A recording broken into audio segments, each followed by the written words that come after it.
ಎಲ್ಲರಿಗೂ ನಮಸ್ಕಾರ. ನೋಡಿ, ನಾನಿವತ್ತೊಂದು ಅನನಾಸ್ ತಗೊಂಡಿದ್ದೇನೆ. ಈ ಅನನಾಸು ನಮಗೆ 1.25 kg ಅಷ್ಟಿದೆ. ಈ ಅನನಾಸಿನಿಂದ ಇವತ್ತೊಂದು ನಾನು ಜ್ಯೂಸ್ ರೆಸಿಪಿಯನ್ನು ಮಾಡಿ ನಿಮ್ಮ ಮುಂದೆ ತೋರಿಸಲಿಕ್ಕಿದ್ದೇನೆ. ಬನ್ನಿ, ಮೊದಲಿಗೆ ಈಗ ಅನನಾಸನ್ನು ಕಟ್ ಮಾಡಿಕೊಳ್ಳುವ.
ಅನನಾಸು ನಾವು ಸಣ್ಣದಾಗಿ ಕತ್ತರಿಸಿಕೊಳ್ಬೇಕು, ಯಾಕೆಂದರೆ ಇದನ್ನು ನಾವು ಮಿಕ್ಸಿ ಜಾರಲ್ಲಿ ಹಾಕಿ ಗ್ರೈಂಡ್ ಮಾಡಬೇಕಿದೆ.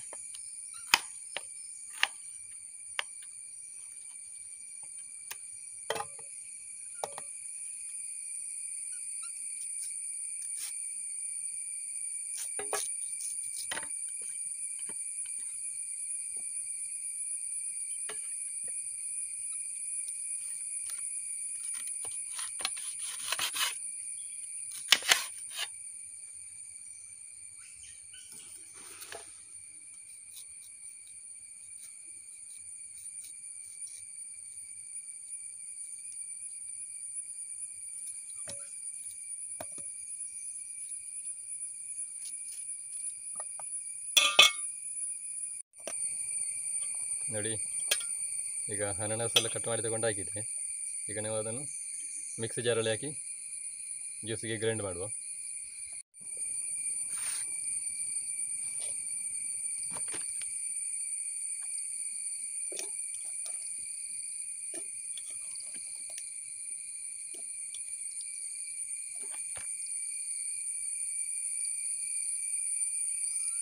ನೋಡಿ, ನಾನೀಗ ಗ್ರೈಂಡ್ ಮಾಡೋದಕ್ಕೆ ಪೈನಾಪಲನ್ನು ಮಿಕ್ಸಿಗೆ ಹಾಕಿಕೊಂಡಿದ್ದೇನೆ.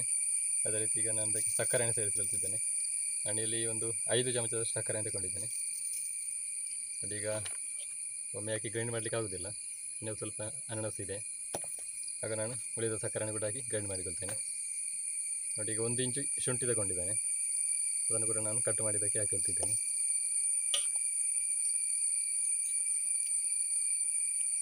ಅದೇ ರೀತಿ ಏಲಕ್ಕಿ, ಸ್ವಲ್ಪ ಏಲಕ್ಕಿಯನ್ನು ಕೂಡ ಇದಕ್ಕೆ ಹಾಕಿಕೊಳ್ತಿದ್ದೇನೆ. ಒಂದು ಲಿಂಬೆ ಕೂಡ ತಗೊಂಡಿದ್ದೇನೆ.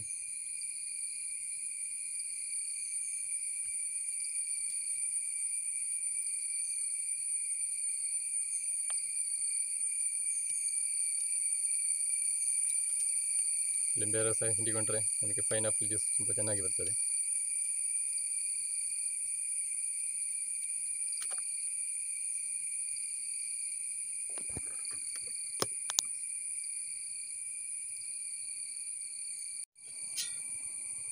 ನೋಡಿ, ಈಗ ಅದನ್ನು ನಾನು ಸ್ವಲ್ಪ ನೀರು ಸೇರಿಸಿ ಗ್ರೈಂಡ್ ಮಾಡಿಕೊಳ್ತಿದ್ದೇನೆ.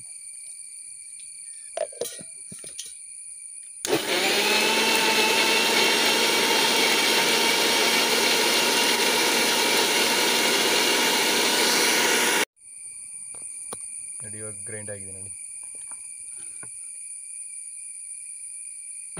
ಇದೇ ರೀತಿ ನಾನೀಗ ಈ ಉಳಿದ ಪೈನಾಪಲನ್ನು ಕೂಡ ಮಿಕ್ಸಿಯಲ್ಲಿ ಹಾಕಿ ಗ್ರೈಂಡ್ ಮಾಡಿಕೊಳ್ತೇನೆ.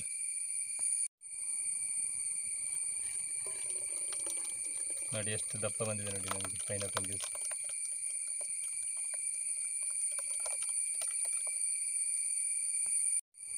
ಅದೇ ರೀತಿ ನಾನು ಉಳಿದ ಪೈನಾಪಲನ್ನು ಕೂಡ ನೋಡಿ ಮಿಕ್ಸಿ ಜಾರಿಗೆ ಹಾಕಿಕೊಳ್ತಿದ್ದೇನೆ.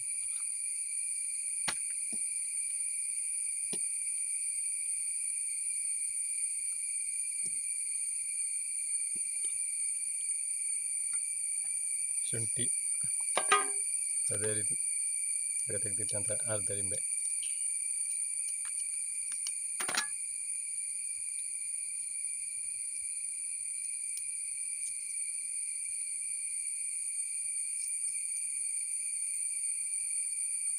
ಹಾಕುಳಿದ ಸಕ್ಕರೆ,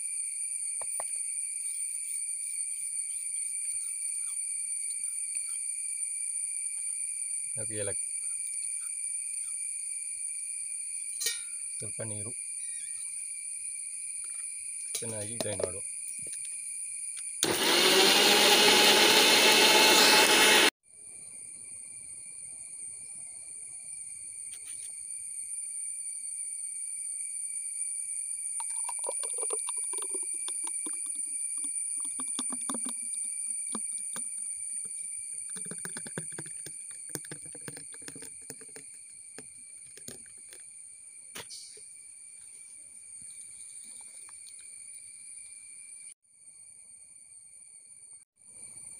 ನೋಡಿ, ಪೈನಾಪಲ್ ಜ್ಯೂಸ್ ರೆಡಿ ಆಗಿದೆ. ನೋಡಿ ಯಾವ ರೀತಿಯಾಗಿ ಬಂದಿದೆ ಅಂತ.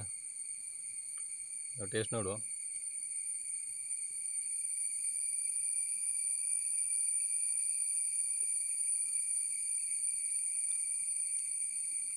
ಅದನ್ನು ಸೂಪರಾಗಿ ಬಂದಿದೆ. ಈ ಪೈನಾಪಲು ಜ್ಯೂಸನ್ನು ನಮಗೆ ಭಾರಿ ಒಂದು ಹೆಲ್ತ್ಗೆ ಒಂದು ಪ್ರಯೋಜನ ಉಂಟು. ನೋಡಿ, ಇದರ ಸೇವನೆಯಿಂದ ನಮಗೆ ಹೃದಯದ ಆರೋಗ್ಯ ಅನ್ನುವಂಥದ್ದು ಉತ್ತಮ ಆಗಿರ್ತದೆ. ಮತ್ತು ಈ ಕಣ್ಣಿನ ದೃಷ್ಟಿ ಅನ್ನುವಂಥದ್ದು ಹೆಚ್ಚಾಗಲಿಕ್ಕೆ ಕೂಡ ಇದು ಒಳ್ಳೆಯದು. ಇದರಲ್ಲಿ ವಿಟಮಿನ್ ಸಿ, ರಂಜಕ, ಕ್ಯಾಲ್ಸಿಯಂ ಮೊದಲಾದಂತಹ ಪೋಷಕಾಂಶಗಳು ಹೇರಳವಾಗಿರ್ತದೆ. ಹಾಗೆ ಇದರ ಜ್ಯೂಸನ್ನು ನಿಯಮಿತವಾಗಿ ಕುಡಿತಾ ಇದ್ದರೆ ಅಂಥವರಿಗೆ ಈ ಕ್ಯಾನ್ಸರ್ ಬರುವ ಸಾಧ್ಯತೆ ಕೂಡ ಕಡಿಮೆ. ಅದೇ ರೀತಿ ಕಣ್ಣಿನ ದೃಷ್ಟಿಗೆ ಅನ್ನುವಂಥದ್ದು ಕೂಡ ನಮಗೆ ಯಾವುದೇ ದೃಷ್ಟಿ ದೋಷ ಅನ್ನುವಂಥದ್ದು ಉಂಟಾಗುವುದಿಲ್ಲ. ಯಾವಾಗಲೂ ಕಣ್ಣು ನಮಗೆ ಚೆನ್ನಾಗಿ ಕಾಣಿಸ್ತದೆ ಅಂತ ಹೇಳ್ಬೋದು. ಹಾಗೆ ಇದು ನಮಗೆ ವಿಟಮಿನ್ ಸಿ ಎನ್ನುವಂಥ ಇದರಲ್ಲಿ ಇರುವುದರಿಂದ ಇದು ನಮಗೆ ಈ ಚರ್ಮದ ಆರೋಗ್ಯಕ್ಕೆ ಕೂಡ ಭಾರಿ ಒಂದು ಉತ್ತಮವಾದದ್ದು. ಹಾಗೆ ಇವತ್ತಿನ ಈ ವಿಡಿಯೋಗೆ ಎಲ್ಲರೂ ಲೈಕ್ ಮಾಡಿ, ಶೇರ್ ಮಾಡಿ, ಸಬ್ಸ್ಕ್ರೈಬ್ ಮಾಡಿ ಅಂತ ಹೇಳಿಕೊಳ್ಳುತ್ತಾ ಮುಂದಿನ ವಿಡಿಯೋದಲ್ಲಿ ಇನ್ನೊಂದು ಹೊಸ ವಿಷಯದೊಂದಿಗೆ ನಿಮ್ಮೆಲ್ಲರನ್ನು ಭೇಟಿ ಮಾಡ್ತೇನೆ. ಅಲ್ಲಿವರೆಗೆಲ್ಲರಿಗೂ ನಮಸ್ಕಾರ.